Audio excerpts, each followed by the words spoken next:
ꯑꯗꯨꯅ ꯀꯩꯅꯣ ꯇꯧꯍꯟꯕꯀꯣ bacteria virus ꯑꯣꯏꯕ ꯌꯥꯏ ꯄ꯭ꯔꯣꯇꯣꯖꯣआ ꯑꯣꯏꯕ ꯌꯥꯏ ꯅꯠꯇ꯭ꯔꯒꯅ ꯐꯟꯖꯥꯏ ꯑꯣꯏꯕ ꯌꯥꯏꯀꯣ ꯇꯣꯛꯁꯤꯟ ꯑꯦꯟ ꯀꯦꯃꯤꯀꯦꯜ ꯃꯣꯏꯗꯒꯤ ꯄꯨꯔꯛꯄ ꯇꯣꯛꯁꯤꯟ ꯅꯠꯇ꯭ꯔꯒ ꯀꯦꯃꯤꯀꯦꯜꯁꯤꯅ ꯑꯩꯈꯣꯏꯗ ꯍꯥꯔꯝꯐꯨꯜ ꯑꯣꯏꯍꯟꯕ ꯀꯣ ꯑꯥꯐꯇꯔ ꯏꯟꯖꯦꯛꯁꯟ ꯇꯧꯔꯕ ꯃꯇꯨꯡꯗ ꯑꯩꯈꯣꯏꯅ ꯆꯥꯁꯜꯂꯕ ꯃꯇꯨꯡꯗ ꯋꯤꯗꯥꯎꯠ ꯆꯥꯁꯟꯗꯗꯤ ꯃꯣꯏꯅ ꯀꯩꯝ ꯇꯧꯕ ꯉꯝꯃꯣꯏꯀꯣ ꯑꯩꯈꯣꯏꯗ ꯀꯩꯒꯨꯝꯕ ꯑꯩꯈꯣꯏꯅ ꯆꯥꯁꯟꯈ꯭ꯔꯕ ꯅꯠꯇ꯭ꯔꯒꯅ ꯁꯣꯏ ꯂꯥꯛꯇꯅ ꯈꯨꯠꯇꯒꯤ ꯆꯥꯗ꯭ꯔꯃꯛꯇ꯭ꯔꯁꯨ ꯁꯣꯏꯗꯅꯒ ꯑꯩꯈꯣꯏꯅ ꯀꯩꯅꯣꯝ ꯄꯥꯏꯕꯗꯒꯤ ꯊꯦꯡꯈꯤꯕ ꯂꯩꯗꯅꯀꯣ ꯑꯗꯨꯝꯕꯗꯨꯀꯣ ꯑꯗꯨꯅ ꯃꯣꯏꯁꯦ ꯑꯩꯈꯣꯏꯅ ꯍꯦꯛ ꯀꯩꯒꯨꯝꯕ ꯐꯨꯗ ꯄꯣꯏꯖꯅꯤꯡꯁꯦ ꯁꯁꯄꯦꯛꯇꯦꯕ ꯑꯣꯏꯅ ꯑꯦꯛꯌꯨꯠ ꯏꯜꯅꯦꯁ ꯄꯨꯛꯀꯁꯦ ꯌꯥꯝ ꯅꯥꯔꯕ ꯅꯠꯇ꯭ꯔꯒ ꯀꯣꯛ ꯌꯥꯝꯅ ꯀꯩꯅꯣ ꯇꯧꯁꯜꯂꯛꯑꯕꯀꯣ ꯅꯪꯅ ꯀꯩꯒꯨꯝꯕ ꯑꯃ ꯆꯥꯔꯨꯔꯕ ꯃꯇꯨꯡꯗ ꯀꯣ ꯏꯟꯗꯤꯀꯦꯁꯟ ꯑꯗꯨꯗ ꯑꯗꯨꯝ ꯄꯤꯔꯕꯅꯦꯕꯀꯣ ꯑꯗꯒꯤ ꯀꯩꯗꯧꯒꯦ ꯍꯥꯏꯕ ꯃꯇꯝꯗ 72 hours ꯃꯅꯨꯡꯗ ꯃꯥꯒꯤ ꯀꯩꯅꯣ ꯁꯤꯝꯇꯝ ꯖꯔ ꯂꯥꯛꯀꯅꯤꯕ ꯀꯣ ꯍꯦꯛ ꯆꯥꯕꯒꯤ ꯏꯟꯖꯦꯛꯁꯟ ꯇꯧꯔ ꯃꯇꯨꯡꯗ ꯑꯗꯨꯅ ꯐꯨꯗ ꯄꯣꯏꯖꯅꯤꯡ ꯃꯈꯜ ꯑꯅꯤ ꯈꯥꯏꯗꯣꯛꯏꯀꯣ ꯕꯦꯛꯇꯤꯔꯤꯌꯦꯜ ꯐꯨꯗ ꯄꯣꯏꯖꯅꯤꯡ ꯍꯥꯏꯕ ꯑꯃꯒ ꯅꯟ ꯕꯦꯛꯇꯤꯔꯤꯌꯦꯜ ꯐꯨꯗ ꯄꯣꯏꯖꯅꯤꯡ ꯍꯥꯏꯕ ꯑꯃ ꯕꯦꯛꯇꯤꯔꯤꯌꯦꯜ ꯐꯨꯗ ꯄꯣꯏꯖꯅꯤꯡ ꯍꯥꯏ ꯇꯥꯔꯒꯗꯤ ꯕꯦꯛꯇꯤꯔꯤꯌꯥꯅ ꯊꯣꯛꯍꯟꯕ ꯀꯣ ꯅꯣꯏꯅ ꯁꯤꯗ ꯂꯥꯛꯄ ꯌꯥꯕ ꯀꯣꯏꯁꯟꯁꯤ ꯀꯔꯝꯕꯅ ꯕꯦꯛꯇꯤꯔꯤꯌꯥꯒꯤ ꯐꯨꯗ ꯄꯣꯏꯖꯅꯤꯡ ꯑꯣꯏꯒꯦ ꯅꯠꯇ꯭ꯔꯒ ꯀꯔꯝꯕꯅ ꯕꯦꯛꯇꯤꯔꯤꯌꯥꯒꯤ ꯐꯨꯗ ꯄꯣꯏꯖꯅꯤꯡ ꯑꯣꯏꯗꯒꯦ ꯍꯥꯏꯕꯗꯣ ꯅꯟ ꯕꯦꯛꯇꯤꯔꯤꯌꯥꯅ ꯀꯔꯝꯕꯅꯣ ꯑꯗꯩ ꯕꯦꯛꯇꯤꯔꯤꯌꯥꯅ ꯊꯣꯛꯍꯟꯕꯅꯣ ꯀꯔꯝꯕꯅꯣ ꯍꯥꯏꯕꯗꯣ ꯑꯗꯨ ꯍꯪꯕ ꯌꯥꯏꯀꯣ ꯑꯗ food ꯏꯟꯐꯦꯛꯁꯟꯗ refers to the presence of bacteria or other microbes which infect the body after consumption ꯑꯩꯈꯣꯏꯅ ꯀꯟꯖꯨꯝ ꯇꯧꯔ ꯃꯇꯨꯡꯗ ꯑꯩꯈꯣꯏ ꯕꯣꯗꯤꯗ ꯏꯟꯐꯦꯛ ꯇꯧꯍꯟꯕꯀꯣ ꯑꯗꯒꯤ food intoxication ꯍꯥꯏꯇꯥꯔꯒꯅ ingestion of the toxins contained within the food including bacterially produced intoxin ꯀꯣ ꯕꯦꯛꯇꯤꯔꯤꯌꯥꯁꯤꯅ ꯇꯣꯛꯁꯤꯟ produce ꯇꯧꯋꯤꯀꯣ ꯃꯣꯏꯒꯤ body ꯃꯣꯏꯒꯤ ꯀꯩꯅꯣ ꯁꯦꯜ structure ꯃꯅꯨꯡꯗꯀꯣ ꯑꯗꯨꯒꯤ ꯄꯣꯠ ꯆꯩꯁꯤꯡꯁꯦ ꯑꯩꯈꯣꯏꯅ ꯆꯥꯁꯟꯕ ꯃꯇꯨꯡꯗꯅꯦ ꯑꯩꯈꯣꯏꯗ ꯀꯩꯅꯣ ꯑꯣꯏꯍꯜꯂꯛꯄ harmful ꯑꯣꯏꯍꯜꯂꯛꯄ ꯀꯣ ꯑꯗꯨꯅ ꯕꯦꯛꯇꯤꯔꯤꯌꯦꯜ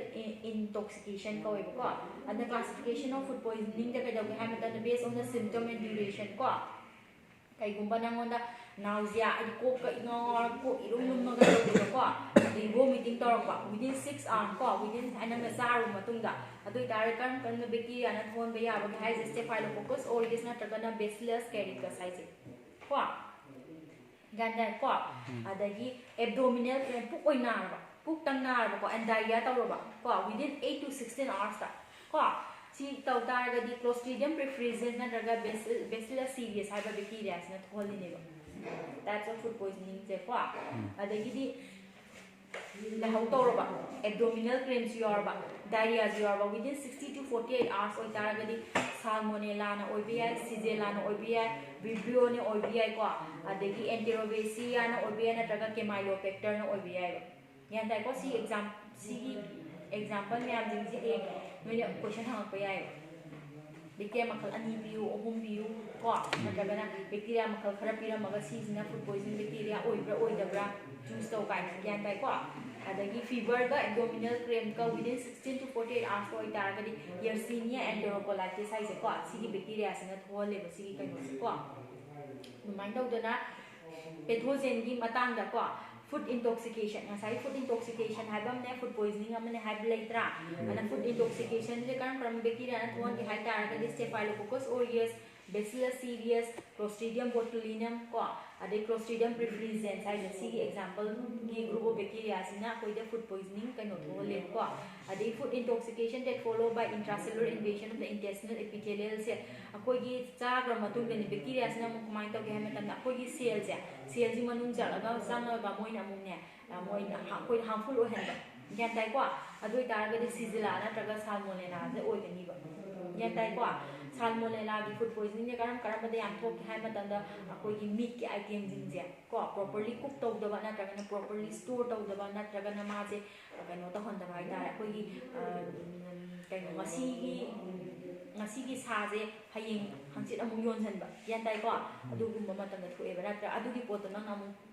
ꯌꯨꯝꯗ ꯌꯧꯔꯕ ꯃꯇꯨꯡꯗ ꯅꯪꯅ ꯄ꯭ꯔꯣꯄꯔꯂꯤ ꯀꯨꯛ ꯇꯧꯗ꯭ꯔꯦꯅ ꯈꯜꯂꯣꯕꯀꯣ ꯀꯨꯛ ꯇꯧꯕꯗꯣ ꯌꯧꯗ꯭ꯔꯦꯅ ꯈꯜꯂꯣꯕ ꯕꯦꯛꯇꯤꯔꯤꯌꯥꯗꯣ ꯍꯥꯠꯄ ꯉꯝꯗ꯭ꯔꯦꯅ ꯈꯜꯂꯣꯕ ꯑꯗꯨ ꯑꯣꯏꯇꯥꯔꯗꯤ ꯅꯪ ꯅꯥꯒꯅꯤꯕ ꯒ꯭ꯌꯥꯟ ꯇꯥꯏꯀꯣ aduna food poisoning change ko there must be change of event for food poisoning to occur ko then bacteria do obviously yarni ko food the bacteria yarni adagi bacteria gi ma gi right condition laigadamne warm between 5 to 60 degree centigrade and moisture ju yawgadamne ba si se moi gi growth ki kano ne ba nungai ji matam hai tare ko ꯁꯤꯒꯤ below ꯅꯠꯇ꯭ꯔꯒꯅ ꯁꯤ above ꯂꯩꯔꯒꯗꯤ ꯃꯣꯏꯁꯨ ꯍꯧꯔꯔꯣꯏꯕ ꯀꯣ ꯑꯗꯩꯗꯤ bacteria must have time to grow and multiply ꯃꯣꯏꯁꯤ grow ꯇꯧꯅꯕ ꯅꯠꯇ꯭ꯔꯒ multiply ꯇꯧꯅꯕꯒꯤ ꯃꯇꯝ ꯐꯪꯒꯗꯕꯅꯦꯕ ꯒ꯭ꯌꯥꯟ ꯇꯥꯏꯀꯣ ꯁꯤ ꯇꯧꯔ ꯃꯇꯨꯡꯗꯅꯦ food poisoning ꯊꯣꯔꯛꯇꯣꯏꯁꯦ ꯀꯣ ꯁꯤꯒꯤ ꯃꯇꯝꯗ ꯑꯩꯈꯣꯏꯅ ꯃꯣꯏꯗ ꯄꯤꯗ ꯇꯥꯔꯒꯗꯤ food poisoning ꯀꯩꯁꯨ ꯇꯧꯔꯣꯏꯕ ꯒ꯭ꯌꯥꯟ ꯇꯥꯏꯀꯣ by preventing each of these the food poisoning chain will be broken and food poisoning can be prevented ꯁꯤꯁꯦ ꯑꯩꯈꯣꯏꯅ ꯈꯪꯉꯦ ꯃꯥꯒꯤ ꯀꯩꯅꯣ ꯇꯧꯕ ꯃꯇꯝꯁꯦ most ꯀꯩꯅꯣ ꯇꯧꯕ ꯃꯇꯝꯗ favorable conditionꯁꯦ ꯀꯩꯒꯤꯅꯣ ꯍꯥꯏꯕ ꯃꯇꯝꯗ 5 to 60 degree centigrade ꯍꯥꯏꯕ ꯑꯃ ꯂꯩꯔꯦ moisture ꯌꯥꯎꯔꯅꯤ ꯀꯣ ꯒ꯭ꯌꯥꯟ ꯇꯥꯏꯀꯣ ꯁꯤꯒꯨꯝꯕ favorable conditionꯁꯦ ꯃꯉꯣꯟꯗ ꯑꯩꯈꯣꯏꯅ supply ꯇꯧ ꯇꯥꯔꯗꯤ ꯃꯥꯒꯤ growth obviously ꯑꯗꯨꯝ ꯂꯥꯛꯑꯅꯤ ꯑꯩꯈꯣꯏꯅ ꯑꯗꯨꯅ ꯑꯩꯈꯣꯏꯅ ꯀꯩꯅꯣ ꯐ꯭ꯔꯤꯖ ꯊꯝ ꯇꯥꯔꯒꯗꯤ ꯄꯣꯠꯇꯣ ꯀꯩꯗꯧꯔꯦ ꯀꯨꯏꯅ ꯁ꯭ꯇꯣꯔ ꯇꯧꯕ ꯌꯥꯗ꯭ꯔꯥ ꯀꯩꯒꯤꯅꯣ ꯃꯥꯒꯤ ꯑꯩꯈꯣꯏꯅ ꯇꯦꯝꯄꯔꯦꯆꯔꯗꯤ ꯃꯤꯅꯤꯃꯥꯏꯁ ꯇꯧꯔꯕꯅꯤ ꯃꯥ ꯒ꯭ꯔꯣ ꯇꯧꯕ ꯉꯝꯃꯔꯣꯏꯕ ꯑꯗꯨꯅ ꯑꯩꯈꯣꯏꯅ ꯄ꯭ꯔꯤꯚꯦꯟ ꯇꯧꯍꯟꯕꯩ ꯋꯥꯅꯦꯕꯀꯣ ꯑꯗꯒꯤ ꯀꯥꯂꯦꯟꯗꯗꯤ ꯑꯩꯈꯣꯏꯅ ꯃꯄꯥꯟꯗꯒꯤ ꯆꯥꯕ ꯊꯛꯄ ꯇꯧꯕ ꯃꯇꯝꯗ ꯐꯨꯗ ꯄꯣꯏꯖꯅꯤꯡ ꯀꯦꯁ ꯌꯥꯝ ꯂꯩꯀꯣ ꯀꯥꯂꯦꯟꯗꯅ ꯌꯥꯝ ꯍꯦꯜꯂꯤꯀꯣ ꯀꯩꯒꯤꯅꯣ ꯍꯥꯏꯔꯒ ꯇꯦꯝꯄꯔꯦꯆꯔꯗꯣ ꯌꯥꯝ ꯐꯦꯚꯔꯦꯕꯜ ꯑꯣꯏꯕ ꯃꯣꯏꯒꯤ ꯒ꯭ꯔꯣ ꯇꯧꯕꯒꯤ ꯒ꯭ꯌꯥꯟ ꯇꯥꯏꯀꯣ ꯑꯗ ꯇꯦꯝꯄꯔꯦꯆꯔꯁꯦ ꯉꯁꯥꯏ ꯍꯥꯏꯕꯗꯣ 5 to 60 degree centigrade ꯁꯤꯁꯤ ꯃꯤꯅꯤꯃꯝ ꯀꯩꯅꯣꯅꯦꯕ ꯃꯣꯏꯒꯤ ꯌꯥꯝ ꯅꯨꯡꯉꯥꯏꯖꯕꯤ ꯀꯩꯅꯣ ꯃꯇꯝꯅꯦꯕ ꯁꯤ ꯃꯈꯥꯗ ꯂꯩꯕ ꯅꯠꯇ꯭ꯔꯒ ꯁꯤ ꯃꯊꯛꯇ ꯂꯩꯕ ꯇꯥꯔꯒꯗꯤ ꯃꯣꯏ ꯀꯩꯁꯨ ꯒ꯭ꯔꯣ ꯇꯧꯕ ꯉꯝꯃꯣꯏꯕ ꯀꯣ ꯁꯤꯅ ꯐ꯭रीꯖꯇ ꯇꯧꯍꯜꯂꯅꯤ ꯐꯨꯗ ꯖꯣꯟꯁꯤꯅ ꯍꯣꯠ ꯐꯨꯗ ꯖꯣꯟꯁꯤꯅ ꯀꯩꯗꯧꯔꯅꯤ ꯅꯪ ꯉꯁꯥꯏꯒꯤ ꯊꯣꯡꯕ ꯃꯇꯝꯗ 100 degree ꯌꯧꯈꯤꯕ ꯃꯇꯝꯗꯣ ꯑꯗꯨꯀꯥꯟꯗꯗꯤ ꯅꯪ ꯀꯩꯁꯨ ꯀꯩꯅꯣ ꯇꯧꯔꯔꯣꯏꯕ ꯁꯤꯈ꯭ꯔꯅꯤꯕ ꯏꯟ ꯀꯦꯁ ꯌꯥꯎꯔꯝꯃꯒꯁꯨ ꯁꯤꯈ꯭ꯔꯅꯤ ꯅꯪꯉꯣꯟꯗ ꯀꯩꯅꯣ ꯏꯐꯦꯛ ꯀꯩꯝꯇ ꯂꯥꯛꯑꯔꯣꯏꯕ ꯒ꯭ꯌꯥꯟ ꯇꯥꯏꯀꯣ ꯑꯗꯩ ꯁꯤꯝꯇꯣꯝ ꯉꯁꯥꯏ ꯍꯥꯏꯔꯦꯀꯣ ꯄꯨꯛ ꯅꯥꯕ ꯚꯣꯃꯤꯇꯤꯡ ꯂꯩꯕ ꯗꯥꯏꯔꯤꯌꯥ ꯂꯩꯕ ꯒꯦꯁꯇ꯭ꯔꯣꯏꯟꯇꯥꯏꯇꯤꯁ ꯂꯩꯕ ꯑꯗꯒꯤ ꯐꯤꯚꯔ ꯂꯥꯛꯄ ꯍꯦꯗꯦꯛ ꯂꯥꯛꯄ ꯐꯦꯇꯤꯛ ꯂꯥꯛꯄ ꯄꯪꯆꯣꯛꯇ ꯆꯣꯛꯊꯕꯗꯣ ꯒ꯭ꯌꯥꯟ ꯃꯦꯟ ꯇꯥꯗꯕꯤꯗ ꯀꯣ ꯑꯗꯨ ꯐꯨꯗ ꯄꯣꯏꯖꯅꯤꯡ ꯑꯣꯏꯗꯣꯏꯅꯤꯀꯣ ꯑꯗ ꯃꯣꯁ ꯀꯃꯟ ꯐꯨꯗ ꯄꯣꯏꯖꯅꯤꯡ ꯕꯦꯛꯇꯤꯔꯤꯌꯥꯁꯤ ꯁꯥꯜꯃꯣꯅꯦꯂꯥ ꯍꯥꯏꯁꯦ ꯃꯥꯒꯤ ꯁ꯭ꯇ꯭ꯔꯛꯆꯔꯁꯦ ꯌꯦꯡꯉꯨꯅꯦ ꯒ꯭ꯔꯤꯟ ꯀꯂꯔꯅꯤꯀꯣ ꯔꯣꯠ ꯁꯦꯞ ꯑꯣꯏꯗ꯭ꯔꯥ ꯔꯣꯠ ꯁꯦꯞ ꯑꯣꯏꯀꯣ ꯃꯥꯁꯦ ꯐꯥꯎꯟ ꯏꯟ ꯑꯦꯅꯤꯃꯦꯜꯁꯇ ꯐꯪꯉꯤ ꯔꯣ ꯄꯣꯜꯇ꯭ꯔꯤ ꯑꯦꯟ ꯕꯔꯗꯁ ꯑꯩꯈꯣꯏ ꯌꯦꯟꯒꯨꯝꯕꯁꯦ ꯀꯣ ꯌꯦꯟꯒꯨꯝꯕ ꯗꯛꯀꯨꯝꯕ ꯑꯗꯒꯤ ꯑꯩꯈꯣꯏ ꯀꯥ ꯉꯥꯒꯨꯝꯕꯁꯦ ꯐꯖꯅ ꯀꯩꯅꯣ ꯇꯧꯗ ꯇꯥꯔꯒꯗꯤ ꯅꯣꯏꯅ ꯃꯤꯠꯇꯣ ꯐꯖꯅ ꯊꯝꯗ ꯇꯥꯔꯒꯗꯤ ꯍꯥꯏꯇꯥꯔꯦꯀꯣ ꯑꯗꯒꯤ ꯁꯦꯐꯥꯏꯂꯣꯀꯣꯀꯁ ꯑꯣꯔꯤꯌꯁ ꯃꯥꯁꯦ ꯀꯃꯥꯏꯅ ꯇꯧꯏ ꯀꯗꯥꯏꯗ ꯐꯪꯉꯤ ꯑꯩꯈꯣꯏ ꯍ꯭ꯌꯨꯃꯟꯒꯤ ꯅꯥꯇꯣꯟꯗ ꯐꯪꯉꯤ ꯅꯠꯇ꯭ꯔꯒ ꯊ꯭ꯔꯣꯠꯇ ꯅꯠꯇ꯭ꯔꯒꯅ ꯑꯩꯈꯣꯏ ꯁ꯭ꯀꯤꯟꯗ ꯑꯩꯈꯣꯏ ꯁ꯭ꯀꯤꯟꯗꯁꯨ bacteria ꯍꯧꯋꯤꯀꯣ but dose bacteria good bacteria ꯆꯤꯡꯉꯦꯕ ꯀꯣ ꯃꯣꯏꯅ ꯂꯩꯖ ꯇꯥꯔꯒꯁꯨ ꯑꯩꯈꯣꯏꯗ ꯀꯩꯅꯣ ꯇꯧꯍꯟꯗꯕ ꯍꯥꯔꯝꯐꯨꯜ ꯑꯣꯏꯍꯟꯗꯕ ꯒ꯭ꯌꯥꯟ ꯇꯥꯏꯀꯣ ꯑꯗꯩ ꯀ꯭ꯂꯣꯁꯇ꯭ꯔꯤꯗꯤꯌꯝ ꯄꯦꯔꯐ꯭ꯔꯤꯖꯤꯟ ꯍꯥꯏꯁꯦ ꯃꯥꯁꯦ ꯑꯦꯅꯤꯃꯦꯜꯗ ꯐꯪꯉꯤ ꯕꯥꯔꯗꯇ ꯐꯪꯉꯤ ꯃꯣꯏ ꯁ꯭ꯇ꯭ꯔꯛꯆꯔꯁꯤꯡꯁꯦ ꯂꯣꯏ ꯈꯦꯠꯅꯗ꯭ꯔꯥ ꯑꯃꯒ ꯑꯗꯒꯤ ꯕꯦꯁꯤꯂꯁ ꯅꯠꯇ꯭ꯔꯒꯅ ꯕꯦꯁꯤꯂꯁ ꯁꯤꯔꯤꯌꯁꯁꯦ ꯁꯀꯥꯏꯗ ꯐꯪꯉꯤ ꯁꯣꯏꯜꯗ ꯐꯪꯉꯤ ꯑꯗꯒꯤ ꯚꯤꯖꯤꯇꯦꯁꯟ ꯑꯗꯒꯤ ꯁꯤꯔꯤꯌꯜꯁ ꯅꯠꯇ꯭ꯔꯒ ꯁ꯭ꯄꯥꯏꯁꯦꯁꯇ ꯐꯪꯉꯦꯕꯀꯣ ꯑꯗꯩ ꯀ꯭ꯂꯣꯁꯇ꯭ꯔꯤꯗꯤꯌꯝ ꯕꯣꯇꯨꯂꯤꯅꯝ ꯍꯥꯏꯁꯦ found in the soil and associated with vegetable and meats ꯀꯣ ꯁꯤ ꯑꯗꯨꯝ ꯅꯉꯣꯟꯗ ꯑꯦꯛꯖꯥꯝꯄꯜ ꯄꯤꯌꯨ ꯍꯥꯏ ꯃꯇꯝꯗ ꯅꯪ ꯁꯤ ꯃꯌꯥꯝꯁꯤꯗꯤ ꯂꯧꯈꯠꯂꯒ ꯑꯗꯨꯝ ꯄꯤ ꯌꯥꯔꯦ ꯑꯅꯤꯕꯨ ꯄꯤꯌꯨ ꯍꯥꯏꯔꯁꯨ ꯃꯔꯤꯕꯨ ꯄꯤꯌꯨ ꯍꯥꯏꯔꯁꯨ ꯂꯩꯗꯅꯀꯣ ꯑꯗꯒꯤ ꯅꯠꯇꯕꯤꯗ ꯁꯤꯒꯤ ꯕꯦꯛꯇꯤꯔꯤꯌꯥꯁꯤ ꯅꯠꯇꯕꯤꯗ ꯑꯇꯣꯞꯄ ꯕꯦꯛꯇꯤꯔꯤꯌꯥ ꯐꯨꯗ ꯄꯣꯏꯖꯅꯤꯡ ꯊꯣꯛꯍꯜꯂꯣꯏꯗꯕ ꯕꯦꯛꯇꯤꯔꯤꯌꯥ ꯑꯃ ꯏꯁꯤꯜꯂꯛꯄ ꯃꯇꯝꯗ ꯀꯔꯝꯕꯅ ꯐꯨꯗ ꯄꯣꯏꯖꯅꯤꯡ ꯊꯣꯛꯍꯜꯂꯤꯁꯦ ꯍꯥꯏꯇꯥꯔꯦ ꯏꯍꯥ ꯂꯩꯅ ꯑꯗꯨꯁꯨ ꯃꯦꯛ ꯑꯥꯎꯠ ꯇꯧꯕ ꯉꯝꯃꯅꯤ ꯉꯝꯃꯣꯏꯗ꯭ꯔꯥ ꯉꯝꯅꯤꯀꯣ ꯑꯗ ꯁ꯭ꯇꯦꯐꯥꯏꯂꯣꯀꯣꯀꯁ ꯐꯨꯗ ꯄꯣꯏꯖꯅꯤꯡꯁꯦ ꯀꯩꯗꯧꯒꯦ ꯍꯥꯏꯕ ꯃꯇꯝꯗ ꯃꯣꯏꯁꯦ ꯒ꯭ꯔꯥꯝ ꯄꯣꯖꯤꯇꯤভ ꯕꯦꯛꯇꯤꯔꯤꯌꯥꯅꯤꯀꯣ ꯑꯣꯀꯔ ꯁꯤꯡꯒꯜꯗ ꯑꯣꯏꯕ ꯌꯥꯏ ꯅꯠꯇ꯭ꯔꯒ ꯃꯣꯏꯁꯦ ꯄꯤꯌꯔ ꯑꯣꯏꯅ ꯌꯧꯕ ꯌꯥꯏ ꯅꯠꯇ꯭ꯔꯒꯅ ꯃꯣꯏꯁꯦ ꯆꯦꯟ ꯐꯣꯝꯗ ꯌꯥꯎꯕ ꯌꯥꯏ ꯅꯠꯇ꯭ꯔꯒꯅ ꯏꯔꯤꯒꯨꯂꯔ ꯒ꯭ꯔꯦꯞ ꯁ꯭ꯇ꯭ꯔꯛꯆꯔꯒꯤ ꯇꯥꯏꯞꯇ ꯂꯩꯔꯤꯁꯦ ꯒ꯭ꯔꯦꯞ ꯑꯪꯒꯨꯔ ꯃꯥꯟꯗ꯭ꯔꯥ ꯑꯗꯨꯃꯥꯏꯅ ꯑꯦꯛꯖꯤꯁ ꯇꯧꯕ ꯌꯥꯏꯑꯕꯀꯣ ꯐꯨꯗ ꯏꯁ ꯌꯨꯖꯨꯋꯦꯂꯤ ꯀꯟꯇꯥꯃꯤꯅꯦꯇꯦड ꯐ꯭ꯔꯣꯝ ꯏꯟꯐꯦꯛꯇꯦड ꯐꯨꯗ ꯍꯦꯟꯗꯂꯔ ꯀꯃꯥꯏꯅ ꯇꯧꯒꯦ ꯍꯥꯏꯕ ꯃꯇꯝꯗ ꯑꯩꯈꯣꯏꯅꯅꯦ ꯏꯟꯐꯦꯛꯇꯦड ꯐꯨꯗꯁꯦ ꯀꯣ ꯃꯤꯠ ꯑꯃ ꯁ꯭ꯄꯣꯏꯜ ꯇꯧꯔꯦꯅ ꯈꯜꯂꯣꯕ ꯑꯩꯈꯣꯏꯅ ꯁꯤꯁꯦ ꯄꯥꯏꯔꯨꯔꯦꯗꯅꯀꯣ ꯑꯗꯨꯒ ꯑꯇꯣꯞꯄ ꯐ꯭ꯔꯦꯁ ꯑꯣꯏꯕ ꯄꯣꯠ ꯑꯃ ꯄꯥꯏꯁꯜꯂꯦꯅ ꯈꯜꯂꯣꯕ ꯑꯗꯨ ꯑꯣꯏꯇꯥꯔꯗꯤ ꯇ꯭ꯔꯥꯟꯁꯐꯔ ꯇꯧꯔꯕꯅꯦꯕ ꯒ꯭ꯌꯥꯟ ꯇꯥꯏꯀꯣ ꯑꯗꯨꯃꯥꯏꯅ ꯇꯧꯔ ꯑꯌꯥꯝꯕ ꯁ꯭ꯄ꯭ꯔꯦꯗ ꯇꯧꯋꯦ ꯃꯥꯒꯤ ꯐꯨꯗ ꯍꯦꯟꯗꯂꯔꯅ ꯒ꯭ꯌꯥꯟ ꯇꯥꯏꯀꯣ ꯑꯗꯨꯅ ꯄꯦꯊꯣꯖꯤꯅꯦꯁꯤꯁ 6 ꯍꯤꯠ ꯁ꯭ꯇꯦꯕꯜ ꯑꯦꯟꯇꯦꯔꯣꯇꯣꯛꯁꯤꯟ ꯀꯣ ꯁꯤꯗꯤ ꯗꯔꯀꯥꯔ ꯂꯩꯔꯣꯏ ꯑꯗꯨꯅ ꯃꯣꯏꯁꯦ ꯀꯃꯥꯏꯅ ꯇꯧꯒꯦ ꯍꯥꯏ ꯃꯇꯝꯗ ꯃꯣꯏꯒꯤ ꯑꯦꯟꯇꯦꯔꯣꯇꯣꯛꯁꯤꯟꯁꯦ ꯌꯥꯝ ꯊꯤꯅ ꯀꯜꯂꯦꯕ they cannot be destroy completely by boiling or even canning ꯅꯠꯇ꯭ꯔꯒꯅꯅꯦ ꯕꯣꯏꯂꯤꯡꯅ ꯃꯣꯏꯁꯦ ꯗꯦꯁꯇ꯭ꯔꯣꯏ ꯇꯧꯕ ꯉꯝꯗꯦꯕ ꯀꯩꯗꯧꯔꯦ ꯋꯥꯔꯕ ꯁ꯭ꯇꯦꯐꯥꯏꯂꯣꯀꯣꯀꯁ ꯑꯣꯔꯤꯌꯁ ꯍꯥꯏꯁꯦ ꯅꯪ ꯍꯌꯦꯡ ꯂꯦꯞꯇꯅꯦ ꯂꯦꯞꯇ ꯀꯩꯅꯣ ꯇꯧꯔꯀꯥꯟꯗꯗꯤ ꯁꯨꯃꯥꯏꯅ ꯎꯗꯣꯏꯅꯦ ꯃꯥꯒꯤ ꯁ꯭ꯇ꯭ꯔꯛꯆꯔꯁꯦ ꯁꯤꯅ ꯄꯦꯇ꯭ꯔꯤ ꯄ꯭ꯂꯦꯠꯅꯤꯀꯣ ꯎꯔꯕꯁꯤꯗ ꯑꯉꯧꯕ ꯃꯌꯥꯝ ꯍꯧꯔꯤꯁꯦ ꯁꯤ ꯁ꯭ꯇꯦꯐꯥꯏꯂꯣꯀꯣꯀꯁꯅꯤꯀꯣ ꯒ꯭ꯌꯥꯟ ꯇꯥꯏꯀꯣ ꯃꯥꯒꯤ ꯒ꯭ꯔꯣꯠꯅꯦꯕ ꯂꯦꯞꯇ ꯎꯕ ꯀꯟꯗꯤꯁꯟꯗ ꯁꯤꯒꯤ ꯁ꯭ꯇ꯭ꯔꯛꯆꯔꯁꯦ ꯀꯩ ꯀꯧꯏ ꯔꯥꯎꯟꯅꯤꯀꯣ ꯁꯤ ꯃꯣꯏꯅ ꯄꯥꯋꯔ ꯄꯣꯏꯟꯗ ꯁꯦꯝꯕꯒꯤ ꯀꯩꯅꯣ ꯇꯧꯗꯕꯅꯦꯕꯀꯣ ꯑꯣꯚꯦꯜ ꯅꯠꯇꯦꯀꯣ ꯁꯦ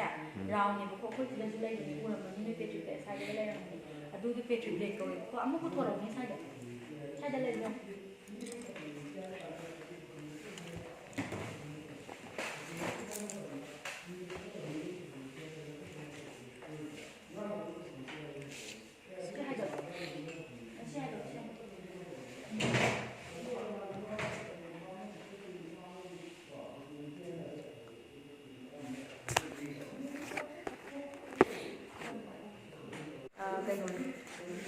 ꯄꯣꯠꯁꯦ ꯃꯣꯏ ꯒ꯭ꯔꯣ ꯇꯧꯔꯤꯅꯦꯕ ꯒ꯭ꯌꯥꯟ ꯇꯥꯏꯀꯣ ꯁꯄꯣꯁ ꯅꯪꯅ ꯀꯩꯅꯣ ꯇꯧꯔꯦ ꯈꯜꯂꯣꯕ ꯅꯪ ꯅꯥꯔꯦ ꯈꯜꯂꯣꯕ ꯅꯪ ꯀꯩꯅꯣ ꯇꯧꯔꯒ ꯅꯪꯉꯣꯟꯗ ꯅꯥꯔꯤꯕꯁꯦ ꯐꯨꯗ ꯄꯣꯏꯖꯅꯤꯡ ꯑꯣꯕꯤꯌꯁꯂꯤ ꯗꯥꯛꯇꯔꯗ ꯆꯠꯂꯕꯗꯤ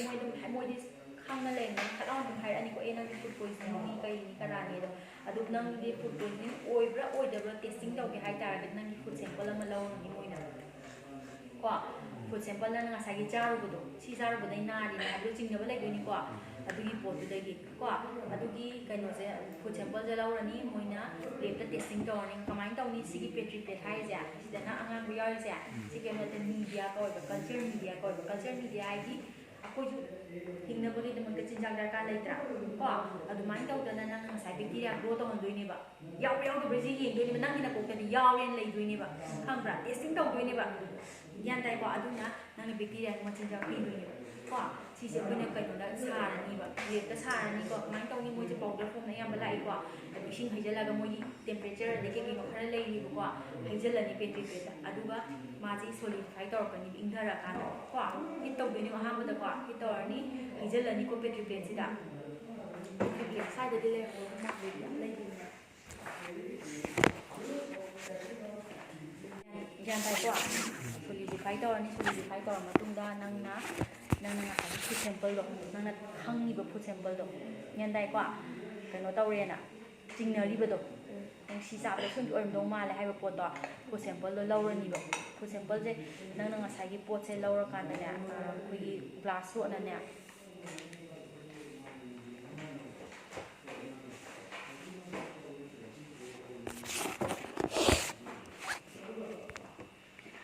ꯀꯩꯅꯣ ꯀꯧꯏꯀꯣ ꯏꯅꯣꯀꯨꯂꯦꯁꯟ ꯂꯨꯞ ꯀꯧꯏꯀꯣ ꯁꯤꯁꯤ ꯀꯩꯗꯧꯒꯦ ꯍꯥꯏ ꯃꯇꯝꯗ ꯀꯩꯅꯣꯅꯦ ꯁꯤꯗꯤ ꯌꯨꯖ ꯑꯦꯟ ꯊ꯭ꯔꯣꯅꯦꯕꯀꯣ ꯒ꯭ꯌꯥꯟ ꯇꯥꯕ꯭ꯔꯥ ꯑꯗꯨꯒ ꯀꯩꯅꯣꯒꯤꯁꯨ ꯂꯩ ꯃꯦꯇꯜꯒꯤꯁꯨ ꯂꯩ ꯑꯗꯨ ꯑꯣꯏꯇꯥꯔ ꯑꯗꯨꯗꯤ ꯋꯥꯁꯤꯡ ꯇꯧꯔꯒ ꯑꯗꯨꯝ ꯀꯟꯁꯇꯦꯟꯂꯤ ꯅꯪ ꯁꯤꯖꯤꯟꯅꯕ ꯌꯥꯕꯀꯣ ꯁꯤꯁꯦ ꯑꯁꯦꯡꯕꯗꯤ ꯅꯪ ꯄꯦꯀꯦꯠ ꯐꯣꯝꯗ ꯂꯥꯛꯇꯣꯏꯅꯦꯕ ꯅꯪꯅ ꯁꯤꯖꯤꯟꯅꯔꯝꯗꯥꯏꯗ ꯀꯥꯏꯊꯣꯛꯇꯣꯏꯅꯦꯕ ꯃꯥꯏꯀ꯭ꯔꯣꯕꯥꯏꯑꯣꯂꯣꯖꯤ ꯑꯦꯛꯁꯄꯦꯔꯤꯃꯦꯟꯅ ꯅꯪ ꯁꯦꯐꯇꯤ ꯑꯗꯩ ꯀꯩꯅꯣ ꯍꯥꯟꯅ ꯂꯣꯏ ꯃꯦꯟꯇꯦꯟ ꯇꯧꯗꯣꯏꯅꯦꯕ ꯑꯦꯁꯦꯞꯇꯤꯛ ꯀꯟꯗꯤꯁꯟ ꯀꯣ ꯅꯪꯅ ꯁꯦꯝꯄꯜꯗꯣ ꯈꯇꯪ ꯂꯧꯔꯅꯤꯕ ꯀꯣ ꯃꯥꯡꯉꯁꯤꯗ ꯖꯤꯛꯖꯥꯛ ꯇꯧꯗ꯭ꯔꯥ ꯁꯤꯁꯦ ꯁꯣꯝꯗ ꯈꯔ ꯁꯣꯝꯗ ꯈꯔ ꯁꯣꯝꯗ ꯈꯔ ꯇꯧꯗ꯭ꯔꯥ ꯃꯌꯥꯏꯅ ꯍꯥꯡꯗ꯭ꯔꯥ ꯑꯗꯨ ꯀꯩꯒꯤꯅꯣ ꯍꯥꯏꯕ ꯃꯇꯝꯗ ꯃꯥ ꯉꯁꯥꯏ ꯁꯦꯝꯄꯜꯗꯣ ꯂꯧꯕ ꯃꯇꯝꯗ ꯁꯨꯃꯥꯏꯅ ꯄꯥꯏꯗꯣꯏꯅꯦꯕꯀꯣ ꯁꯤ ꯁꯨꯃꯥꯏꯅ ꯂꯩꯕꯁꯦ ꯁꯨꯃꯥꯏꯅ ꯁꯤꯗ ꯊꯝꯒꯅꯤꯕ ꯀꯣ ꯑꯗꯨꯒ ꯊꯝꯒ ꯀꯩꯅꯣꯅ ꯁꯤ ꯁꯨꯃꯥꯏꯅ ꯂꯩꯒꯅꯤꯕ ꯒ꯭ꯌꯥꯟ ꯇꯥꯏꯀꯣ ꯑꯗꯨꯒ ꯅꯪ ꯁꯨꯃꯥꯏꯅ ꯁ꯭ꯇ꯭ꯔꯤꯛꯀꯤꯡ ꯇꯧꯕ ꯀꯧꯋꯦꯕ ꯃꯤꯗꯤꯌꯥꯗ ꯀꯣ ꯁꯤ ꯇꯧꯔꯅꯤꯗꯅꯀꯣ ꯑꯗꯒꯤ ꯑꯃꯨꯛ ꯅꯪ ꯁꯤ ꯆꯦꯟ ꯇꯧꯔꯒꯅꯦ 45 ꯗꯤꯒ꯭ꯔꯤ ꯀꯣ ꯁꯤꯁꯦ ꯅꯪꯅ ꯄ꯭ꯂꯦꯟ ꯃꯔꯤ ꯈꯥꯏꯗꯣꯛꯄ ꯌꯥꯏꯕ 1 2 3 4 ꯒ꯭ꯌꯥꯟ ꯇꯥꯏꯀꯣ ꯑꯗꯨꯒ ꯅꯪꯅ ꯀꯩꯅꯣ ꯇꯧꯗꯣꯏꯅꯦꯕ ꯁꯣꯝꯗ ꯈꯔ ꯀꯣ ꯑꯗꯒꯤ ꯑꯃꯨꯛ ꯁꯤ ꯈꯔ ꯇꯧꯔꯒ ꯑꯃꯨꯛ ꯁꯣꯝꯗꯈꯔ ꯅꯪꯅ ꯁ꯭ꯇ꯭ꯔꯤꯛꯀꯤꯡ ꯇꯧꯕꯁꯦ ꯅꯪꯅ ꯁꯤꯗ ꯒꯗꯛ ꯇꯧꯔꯦꯅ ꯈꯜꯂꯣ ꯑꯗꯨ ꯃꯇꯨꯡ ꯏꯟꯅ ꯅꯪ ꯁꯨꯃꯥꯏꯅ ꯂꯥꯛꯀꯅꯤꯕ ꯁꯤꯒꯤ ꯃꯤꯁꯤꯅ ꯇꯧꯔꯝꯃꯤꯁꯦ ꯀꯃꯥꯏꯅ ꯇꯧꯔꯝꯒꯅꯤ ꯃꯥ ꯁꯨꯃꯥꯏꯅ ꯈꯔ ꯇꯧꯔꯦ ꯈꯔ ꯑꯃꯨꯛ ꯑꯣꯜꯂꯦ ꯀꯣ ꯑꯗꯩ ꯈꯔ ꯑꯃꯨꯛ ꯇꯧꯔꯦ ꯀꯣ ꯑꯗꯨꯃꯥꯏꯅ ꯇꯧꯗꯅ ꯑꯃꯨꯛ ꯈꯔ ꯑꯃꯨꯛ ꯑꯣꯜꯂꯦ ꯑꯗꯨꯒ ꯅꯪ ꯁꯤ ꯂꯣꯏꯔ ꯃꯇꯨꯡꯗ ꯁꯤꯁꯦ ꯀꯥꯏ ꯊꯝꯈ꯭ꯔꯅꯤ ꯏꯟꯀ꯭ꯌꯨꯕꯦꯇꯔꯗ ꯊꯝꯈ꯭ꯔꯅꯤꯀꯣ 37 ꯗꯤꯒ꯭ꯔꯤ ꯁꯦꯜꯁꯤꯌꯁꯇ ꯋꯤꯗꯤꯟ 36ꯅ 48 ꯑꯥꯋꯔꯁꯇ ꯑꯗꯨ ꯃꯇꯨꯡ ꯌꯦꯡꯕ ꯃꯇꯝꯗ ꯁꯤꯒꯤ ꯒ꯭ꯔꯣꯠꯁꯦ ꯀꯩꯒꯨꯝꯕ ꯂꯥꯛꯑꯦꯅ ꯈꯜꯂꯣꯕꯀꯣ ꯑꯗꯨ ꯑꯣꯏꯇꯥꯔꯒꯗꯤ ꯌꯨ ꯃꯥꯏꯠ ꯕꯤ ꯄꯣꯖꯤꯇꯤভ ꯐꯣꯔ ꯁꯤꯒꯤ ꯁ꯭ꯇꯦꯐꯥꯏꯂꯣꯀꯣꯀꯁꯀꯤ ꯐꯨꯗ ꯄꯣꯏꯖꯅꯤꯡ ꯑꯣꯏꯔꯝꯅꯤꯅ ꯅꯪꯅ ꯀꯟꯐꯥꯔꯝ ꯇꯧꯗꯣꯏꯅꯦꯕ ꯑꯗꯨꯒ ꯄꯤꯌꯣꯔ ꯀꯟꯐꯥꯔꯝꯗꯤ ꯀꯗꯥꯏꯗ ꯂꯥꯛꯀꯅꯤ ꯍꯥꯏꯕ ꯃꯇꯝꯗ ꯅꯪꯅ ꯉꯁꯥꯏꯒꯤ ꯁꯤꯗ ꯌꯥꯎꯔꯤꯕ ꯕꯦꯛꯇꯤꯔꯤꯌꯥꯁꯦ ꯁꯤꯁꯦ ꯅꯪꯅ ꯁ꯭ꯇꯦꯅꯤꯡ ꯇꯧꯔ ꯃꯇꯨꯡꯗ ꯅꯪꯅ ꯃꯥꯏꯀ꯭ꯔꯣꯁꯀꯣꯞꯇ ꯌꯦꯡꯕ ꯀꯣ ꯅꯠꯇ꯭ꯔꯒꯅ ꯃꯥꯒꯤ ꯑꯇꯣꯞꯄ ꯀꯦꯃꯤꯀꯦꯜ ꯇꯦꯁ ꯈꯔ ꯂꯩꯔꯤꯀꯣ ꯑꯗꯨꯒꯤ ꯄꯣꯠꯇꯣ ꯌꯦꯡꯉꯀꯥꯟꯗ ꯅꯪꯅ ꯀꯟꯐꯥꯔꯝ ꯇꯧꯕ ꯉꯝꯅꯤꯕ ꯒ꯭ꯌꯥꯟ ꯇꯥꯏꯀꯣ ꯀꯩꯒꯤꯅꯣ ꯍꯥꯏꯕ ꯃꯇꯝꯗ ꯁꯤꯁꯦ ꯑꯦꯅꯤ ꯕꯦꯛꯇꯤꯔꯤꯌꯥꯅꯁꯨ ꯒ꯭ꯔꯣ ꯇꯧꯕ ꯉꯝꯃꯣꯏꯗ꯭ꯔꯥ ꯉꯝꯒꯅꯤ ꯉꯝꯃꯣꯏꯗ꯭ꯔꯥ ꯁ꯭ꯇꯦꯐꯥꯏꯂꯣꯀꯣꯀꯁ ꯅꯠꯇꯕ ꯑꯇꯣꯞꯄ ꯃꯌꯥꯝꯁꯨ ꯒ꯭ꯔꯣ ꯇꯧꯕ ꯉꯝꯗꯣꯏꯅꯦꯕ ꯉꯝꯕꯗꯤ ꯒ꯭ꯌꯥꯟ ꯇꯥꯏꯀꯣ ꯑꯗꯨꯕꯨ ꯅꯪꯉꯣꯟꯗ ꯁꯤꯅꯤ 100% ꯁꯤ ꯑꯣꯏꯔꯦ ꯍꯥꯏꯕꯗꯨ ꯈꯪꯒꯦ ꯍꯥꯏꯇꯥꯔꯒꯗꯤ ꯅꯪꯅ ꯁꯤꯗꯒꯤ ꯍꯧꯔꯤꯕ ꯁꯄꯣꯁ ꯁꯤꯗ ꯍꯧꯔꯤꯕ ꯄꯣꯠꯁꯦ ꯀꯣ ꯑꯥꯐꯇꯔ 48 ꯑꯥꯋꯔꯁꯇ ꯍꯧꯔꯤꯕ ꯄꯣꯠꯁꯤ ꯅꯪꯅ ꯀꯩꯅꯣꯗ ꯇꯦꯁ ꯇꯧꯔꯒ ꯁ꯭ꯇꯦꯅꯤꯡ ꯇꯧꯔꯒꯅꯤ ꯈꯪꯗꯦ ꯅꯠꯇ꯭ꯔꯒ ꯑꯇꯣꯞꯄ ꯇꯦꯁꯇꯤꯡ ꯃꯦꯊꯠ ꯂꯩꯌꯦꯕꯀꯣ ꯑꯗꯨ ꯇꯧꯔ ꯃꯇꯨꯡꯗ ꯅꯪꯅ ꯀꯟꯐꯥꯔꯝ ꯇꯥꯗꯣꯏꯅꯦꯕ ꯒ꯭ꯌꯥꯟ ꯇꯥꯏꯀꯣ ꯀꯩꯅꯣꯒꯤ ꯌꯨꯇ꯭ꯌꯨꯕꯇ ꯀꯩꯅꯣꯝ ꯂꯩꯕꯗꯣ ꯈꯪꯕ꯭ꯔꯥ ꯌꯨꯇ꯭ꯌꯨꯕꯇ ꯃꯅꯤꯄꯨꯔꯤ ꯍꯥꯏꯕ꯭ꯔꯥ ꯑꯩ ꯃꯅꯤꯄꯨꯔꯤ ꯍꯥꯏꯕ꯭ꯔꯥ ꯑꯃ ꯂꯩꯕꯗꯣ ꯈꯪꯕ꯭ꯔꯥ ꯈꯪꯗꯕ꯭ꯔꯥ ꯈꯪꯗꯤꯌꯥ ꯑꯃ ꯂꯩꯕꯅꯤꯀꯣ ꯊꯥꯡꯃꯩꯕꯟꯗꯩ ꯅꯨꯄꯥ ꯑꯃ ꯂꯩꯕ ꯃꯥꯒꯤ ꯆꯦꯅꯦꯜ ꯇꯧꯕꯅꯦꯕꯀꯣ ꯕ꯭ꯂꯣꯛ ꯇꯧꯕꯅꯦꯕꯀꯣ ꯑꯗꯨꯗꯅꯦ ꯍꯟꯗꯛ ꯃꯣꯏꯒꯤ ꯍꯣꯜ ꯐꯦꯃꯤꯂꯤꯁꯦ ꯃꯣꯏ 5ꯁꯦ ꯐꯨꯗ ꯄꯣꯏꯖꯅꯤꯡ ꯇꯧꯔ ꯔꯤꯝꯁꯇ ꯄꯨꯈꯠꯂꯦꯕꯀꯣ ꯈꯪꯕ꯭ꯔꯥ ꯔꯤꯝꯁꯇ ꯄꯨꯈꯠꯂꯤꯁꯤꯅ ꯀꯃꯥꯏꯅ ꯇꯧꯒꯦ ꯍꯥꯏꯕ ꯃꯇꯝꯗ ꯀꯔꯤ ꯑꯣꯏꯔꯝꯒꯦꯗ ꯉꯁꯥꯏꯒꯤ ꯍꯋꯥꯏꯖꯥꯔ ꯆꯥꯕꯗꯨ ꯑꯣꯏꯔꯝꯃꯦꯕ ꯍꯋꯥꯏꯖꯥꯔꯁꯨ ꯀꯔꯝꯕ ꯍꯋꯥꯏꯖꯥꯔ ꯃꯤꯒꯤ ꯃꯌꯨꯝꯗꯩ ꯂꯧꯔꯨꯕ ꯍꯋꯥꯏꯖꯥꯔꯁꯨ ꯅꯠꯇꯕ ꯃꯁꯥꯒꯤ ꯃꯌꯨꯝꯗ ꯂꯣꯟꯖꯕ ꯍꯋꯥꯏꯖꯥꯔ ꯒ꯭ꯌꯥꯟ ꯇꯥꯕ꯭ꯔꯥ ꯑꯌꯥꯝꯅ ꯍꯋꯥꯏꯖꯥꯔꯒꯤ ꯐꯨꯗ ꯄꯣꯏꯖꯅꯤꯡꯁꯦ ꯕꯖꯥꯔꯗꯒꯤꯒ ꯂꯩꯔꯨꯔꯒ ꯇꯧꯕ ꯅꯠꯇ꯭ꯔꯒꯅ ꯐꯖꯅ ꯒ꯭ꯌꯥꯟ ꯃꯦꯟ ꯇꯥꯗꯕꯗꯨꯅꯦꯕ ꯇꯧꯔꯤꯁꯤꯡꯁꯦ ꯏꯁꯥꯅ ꯂꯩꯖꯔꯒ ꯏꯁꯥꯅ ꯂꯣꯟꯖꯔꯒ ꯏꯁꯥꯅ ꯀꯩꯅꯣ ꯇꯧꯕ ꯄꯣꯠꯇꯨꯗ ꯐꯨꯗ ꯄꯣꯏꯖꯅꯤꯡ ꯇꯧꯋꯦꯕꯀꯣ ꯃꯣꯏꯁꯦ ꯑꯗꯣ ꯀꯩꯗꯩ ꯑꯣꯏꯔꯝꯒꯦ ꯍꯥꯏꯕ ꯃꯇꯝꯗꯅꯦ ꯑꯩꯈꯣꯏꯒꯤ ꯀꯩꯅꯣꯁꯤꯅꯅꯦ ꯃꯤꯑꯣꯏꯕꯁꯤꯅ ꯄꯩꯁꯥꯅ ꯑꯌꯥꯝꯕ ꯈꯜꯂꯦꯕ ꯄ꯭ꯔꯣꯐꯤꯠ ꯈꯛꯇꯅꯦ ꯃꯣꯏꯅ ꯈꯜꯂꯤꯁꯦꯀꯣ ꯑꯌꯥꯝꯕ ꯃꯇꯝꯗ ꯑꯗꯨꯅ ꯑꯩꯈꯣꯏꯒꯤ ꯒꯣꯚꯔꯟꯃꯦꯟ ꯑꯣꯐ ꯏꯟꯗꯤꯌꯥꯅ ꯀꯩꯅꯣ ꯊꯥꯗꯣꯛꯑꯦꯕ ꯀꯩꯅꯣꯗ ꯁꯕꯁꯤꯗꯥꯏꯁ ꯔꯦꯠꯇꯅꯦ ꯐꯥꯔꯃꯔꯁꯤꯡꯗ ꯀꯩꯅꯣ ꯊꯥꯗꯣꯛꯑꯦꯕ ꯀꯩꯅꯣꯁꯦ ꯍꯋꯥꯏꯖꯥꯔ ꯃꯔꯨꯁꯦ ꯊꯥꯗꯣꯛꯑꯦꯕ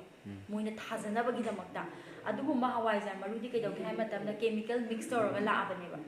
ꯅꯪꯅ ꯑꯩꯅ ꯆꯥꯒꯗꯕ ꯅꯠꯇꯦꯕ ꯑꯗꯨꯗꯤ ꯖꯁ ꯉꯁꯥꯏ ꯐꯤꯜꯗꯨꯗ ꯆꯠꯂꯒ ꯊꯥꯒꯗꯕ ꯄꯣꯠꯅꯦꯕ ꯑꯗꯨꯅ ꯀꯃꯥꯏꯅ ꯇꯧꯒꯦ ꯍꯥꯏꯕ ꯃꯇꯝꯗ ꯀꯔꯕꯥꯔ ꯋꯥꯂꯥꯁꯤꯡꯁꯤꯅ ꯑꯗꯨꯒꯤ ꯄꯣꯠꯇꯨ ꯃꯥꯔꯀꯦꯠꯇ ꯌꯣꯟꯊꯣꯔꯛꯑꯦꯕ ꯒ꯭ꯌꯥꯟ ꯇꯥꯏꯀꯣ ꯃꯥꯔꯀꯦꯠꯇ ꯌꯣꯟꯊꯣꯔꯛꯑꯒ ꯃꯥꯔꯀꯦꯠꯇꯒꯤ ꯂꯩꯔꯦꯕ ꯑꯗꯨꯒ ꯇꯧꯕꯗꯒꯤ ꯀꯩꯒꯤꯅꯣ ꯍꯋꯥꯏꯖꯥꯔ ꯃꯔꯨꯁꯦ ꯃꯣꯏꯅꯅꯦ ꯃꯊꯪ ꯁꯨꯝ ꯅꯥꯔꯛꯄꯗꯒꯤ ꯁꯨꯝ ꯄꯨꯈꯠꯅꯈ꯭ꯔꯦ ꯍꯣꯁꯄꯤꯇꯥꯜꯗ ꯀꯣ ꯌꯦꯡꯉꯨꯔꯀꯥꯟꯗꯅꯦ ꯍꯋꯥꯏꯖꯥꯔꯒꯤ ꯀꯩꯅꯣꯁꯦ ꯃꯥꯒꯤ ꯉꯁꯥꯏꯒꯤ ꯍꯋꯥꯏꯖꯥꯔ ꯂꯣꯟꯕꯒꯤ ꯃꯅꯨꯡꯗ ꯌꯥꯎꯔꯝꯃꯤꯕ ꯍꯥꯏꯗꯤ ꯍꯧꯔꯕ ꯍꯋꯥꯏꯖꯥꯔ ꯃꯅꯨꯡꯗ ꯌꯥꯎꯔꯝꯃꯤꯕ ꯁꯪꯇ꯭ꯔꯤꯛ ꯁꯪꯉ ꯀꯩꯅꯣꯗ ꯑꯗꯨ ꯕꯦꯛꯇꯤꯔꯤꯌꯥ ꯉꯥꯛꯇꯅꯦꯕ ꯑꯗꯨꯗ ꯍꯧꯔꯤ ꯃꯌꯥꯝꯁꯤꯡꯗꯣ ꯄꯣꯏꯖꯅꯁ ꯑꯣꯏꯕ ꯕꯦꯛꯇꯤꯔꯤꯌꯥ ꯉꯥꯛ ꯑꯗꯨꯕꯨ ꯃꯣꯏꯅꯗꯤ ꯑꯗꯨ ꯃꯇꯝꯗꯨꯗꯗꯤ ꯍꯧꯔꯝꯈꯤꯔꯣꯏꯕ ꯒ꯭ꯔꯣꯠꯇꯣ ꯌꯥꯝꯃꯝꯈꯤꯔꯣꯏꯕ ꯑꯗꯨꯏꯁꯨ ꯃꯣꯏ ꯈꯛ ꯑꯣꯏꯔꯁꯨ ꯃꯣꯏ ꯆꯥꯔꯨꯕꯗꯒꯤꯅꯦꯕ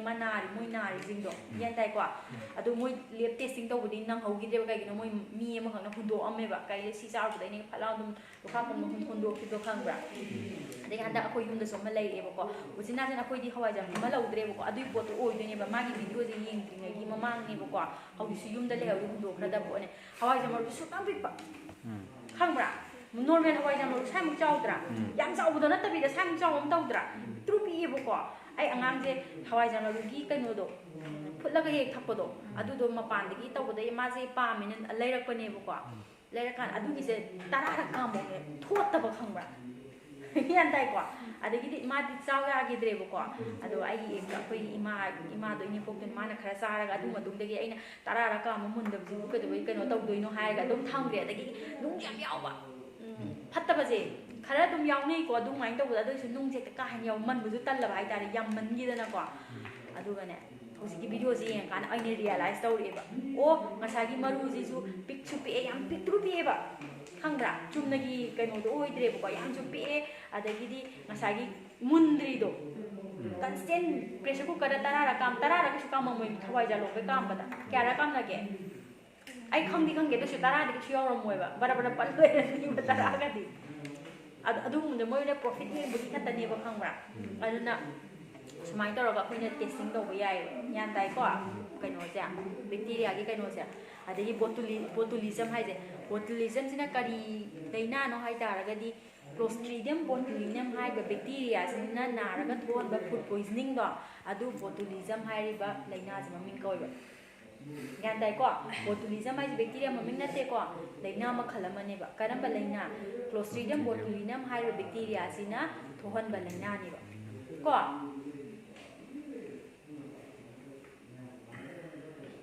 ꯑꯗꯒꯤ ꯁꯤ ꯕꯣꯇꯨꯂꯤꯖꯝ ꯍꯥꯏꯁꯦ death may occur due to respiratory paralysis within 7 days ꯑꯩꯈꯣꯏꯅ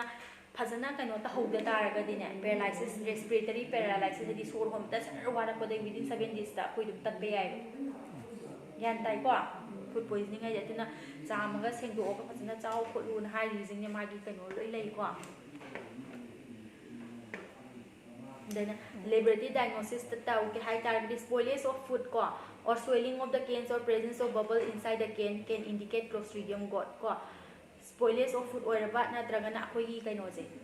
ꯅꯣꯏꯒꯤ ꯀꯩꯅꯣꯅ ꯁꯄꯣꯁ ꯅꯪꯅ ꯉꯥ ꯀꯧꯇꯥꯒꯤ ꯉꯥꯅꯦ ꯍꯥꯏꯅ ꯈꯜꯂꯣꯀꯣ ꯑꯗꯨꯒꯨꯝꯕ ꯑꯦꯅꯤ ꯀꯦꯟ ꯐꯨꯗꯁꯤꯗꯅ ꯅꯪꯅꯅꯦ ꯃꯅꯨꯡꯗ ꯅꯨꯡꯁꯤꯠ ꯊꯦꯡꯅꯔꯕ ꯃꯈꯨꯝꯁꯦ ꯕꯜꯁ ꯑꯣꯏꯔꯛꯑꯕ ꯌꯥꯝ ꯅꯠꯇ꯭ꯔꯁꯨ ꯈꯇꯪꯗꯪ ꯑꯣꯏꯔꯁꯨ ꯀꯣ ꯑꯗꯨ ꯑꯣꯏꯇꯥꯔꯗꯤ ꯅꯪ ꯕꯦꯛꯇꯤꯔꯤꯌꯦꯜ ꯒ꯭ꯔꯣꯠ ꯂꯩꯔꯦ ꯅꯪ ꯅꯁꯥꯅ ꯈꯪꯒꯗꯕꯅꯦꯕ ꯃꯅꯨꯡꯗ ꯅꯨꯡꯁꯤꯠ ꯌꯥꯎꯔꯛꯏꯗꯣ ꯀꯩꯒꯤꯅꯣ ꯈꯪꯕ꯭ꯔꯥ ꯕꯦꯛꯇꯤꯔꯤꯌꯦꯜ ꯒ꯭ꯔꯣꯠꯅ ꯀꯩꯗꯧꯏ ꯃꯣꯏꯅ ꯒ꯭ꯔꯣꯠ ꯇꯧꯔ ꯃꯇꯨꯡꯗ ꯃꯣꯏ ꯀꯩ ꯄ꯭ꯔꯣꯗ꯭ꯌꯨꯁ ꯇꯧꯏ ꯑꯦꯁꯤഡ് ꯄ꯭ꯔꯣꯗ꯭ꯌꯨꯁ ꯇꯧꯏ ꯑꯦꯁ ꯋꯦꯜ ꯑꯦꯁ ꯒ꯭ꯌꯥꯁ ꯄ꯭ꯔꯣꯗ꯭ꯌꯨꯁ ꯇꯧꯗ꯭ꯔꯥ ꯑꯗꯨꯒꯤ ꯒ꯭ꯌꯥꯁꯇꯨꯅꯦꯕ ꯃꯅꯨꯡꯗ ꯌꯥꯎꯔꯤꯗꯣ ꯒ꯭ꯌꯥꯟ ꯇꯥꯏꯀꯣ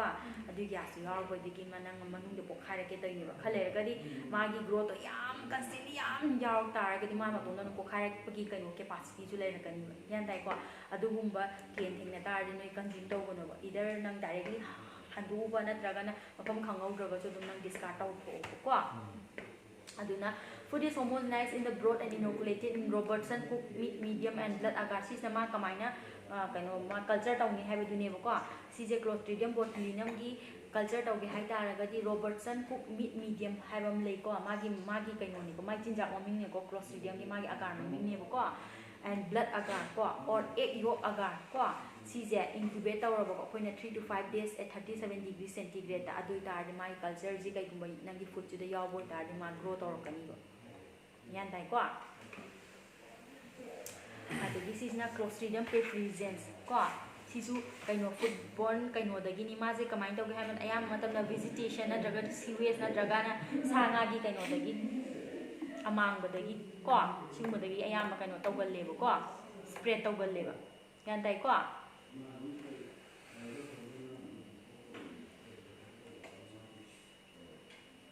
adagi si akoina food dagi isolate tawra matung da ne si yengiyo isolation from the food or the stool dagi ko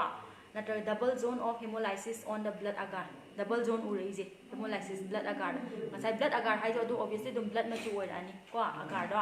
adu da ne double zone la ije si sina Clostridium perfringens ki indicator ne ba ma je yaure habse nangi sample du da nang food oigera inhale kaino gi oigera ko adu yaure ne confirm ta do ni ba yan tai ko adagi Bacillus cereus ko Bacillus cereus su kaino makhalamani ko food poisoning ka bacteria makhalamni moise large oil motile oil saprophytic oil ko adi moise heat resistant ni ko heat pisala su yam lai na siba ngam da kangbu ni ba moise ko aduna moise ga dawgi ha matam na emetic form ko incubation period less than 6 hours ko severe vomiting last for 8 to fried rice kumba je yan tabra adagi diarrheal form na nakadai wa incubation period le greater than 6 hours ko sisna last for 20 to 36 hours 2000 ne 19 la 18 do male ai severe food poisoning tawgi ba yan tabra food poisoning tawgi sina ne adugudi kaino pot order ta saru ko aduda ne ai inaw nupi ne ima ne ai ne ko koi pulap chamina ba se mo ki particular kaino ma yaure e ko Korean ki kai this amane ba ko mo gi se spoil or ba zani da yan ta ba numitu gi freshly prepared or maroi ba ko aduga ne ai dum drip yale nungdang na te ayuk nongalam pe dai do adum drip yale ba sa jin ya dre ko aduga ne ima sunare inaw pisunare adu atopa myam jing do ngasai gi particular item sa hau ba kam jing do adu de moi di kanam na de ko phoi papung na de de ke tok kanam na de ba ko aduga taw adam food poisoning ge ai di severe case lai ge pura hapta anam kullure ba yan dai ko adu na hojikani ma pan ko sa ba ki re ba sing ba hai tare ge kai gi hai ba matan moi na ngasi sitaba poto ko properly store tawra kanda hayeng phasna muk sa halaga khosalaga yola poi dim phang ga ba ko properly store tawra maroi ba yan tabra kalien sarba matam da dinga sayu mana chak thong gi buduna drang ngau kho thang gi budu nungda wayam yor ko matam da akoi chak toksa injang toksala tham tar de dum injang bo dum kaino tawra iduni kungbon ka khala koni nga tina draga manak sang ma manam do tawdra adugi pot moina bithora pani ba yan dai ko ado moina khangna di pirak pati waram dawdi mande ko adu ai taraga su moina properly store tawda taraga di customer da yon bam di thok da bane ko yan tai ko adu na food poisoning ge yam kano tawra no yeng ga da bane ko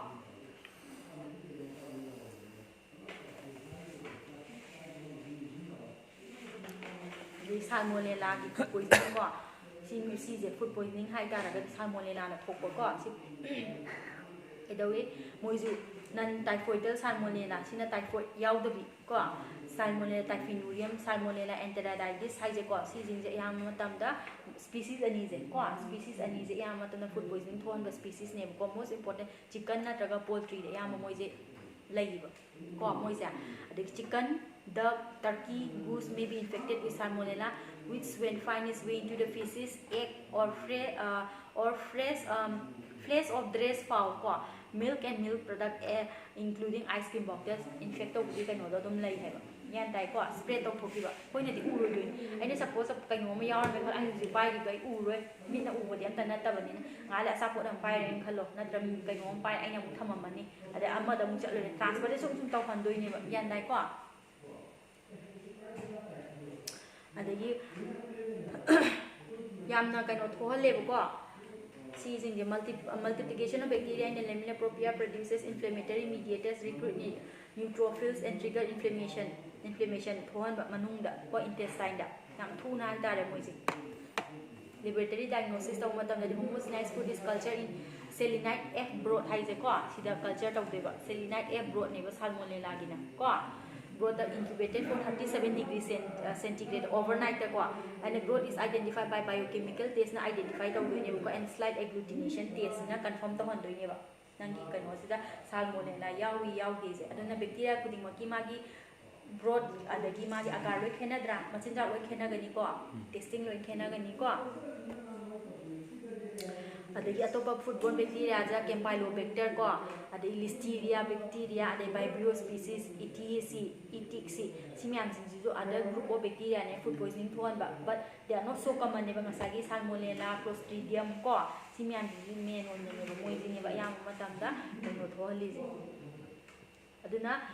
golden rules of prevention of food poisoning ki prevention ki golden rules hai tar ga choose food process for safely process of food to hana choose to ko good food thoroughly ko chak henjang orga su phajana thong hai ba munna thong hai ba ko ade eat cook food immediately thong matung na sarang cha tho ho ba korean he ngai de bida nyan dai ko kanogi chance multiplication gi chance to wang ak ni ko adagi store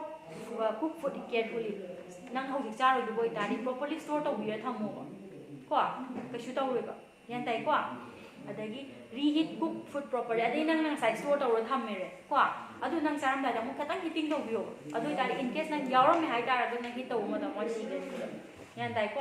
simyam ni to tar ga di noida food poisoning gi prevention to ngam ni ko na pan gi lei ro ko khang re ko